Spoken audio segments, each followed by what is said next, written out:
శీర్షిక రాజు తన చిరునవ్వును కనుగొన్నాడు. రాజు ఒక గ్రామంలో నివసించేవాడు.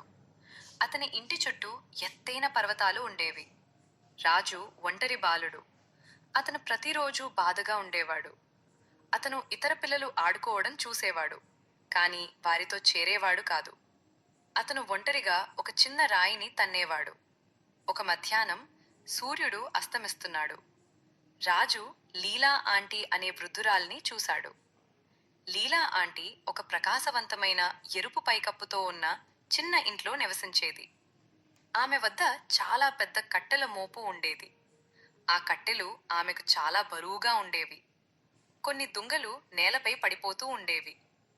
రాజు లోతుగా ఊపిరి పీల్చుకున్నాడు. అతను లీలా ఆంటీ వద్దకు నడిచాడు. లీలా ఆంటీ, అతను మెల్లగా అడిగాడు. నేను మీకు సహాయం చేయగలను. లీలా ఆంటీ దయగా నవ్వింది.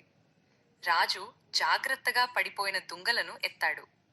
అతను కట్టెల మోపు యొక్క బరువైన చివరను పట్టుకున్నాడు.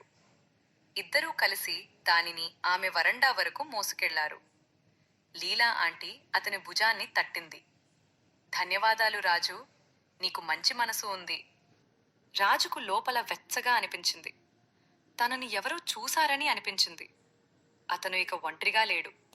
అతను అక్కడే ఉండి లీలా ఆంటీ యొక్క తోటకి నీళ్లు పోయడానికి కూడా సహాయం చేశాడు.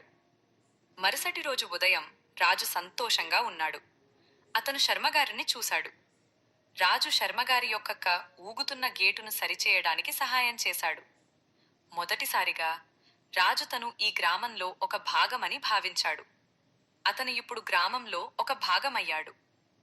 కథ యొక్క నీతి: ఇతరులకు సహాయం చేయడమే ఒంటరితనాన్ని పోగొట్టుకోవడానికి మరియు ఆనందాన్ని పొందడానికి ఉత్తమ మార్గం.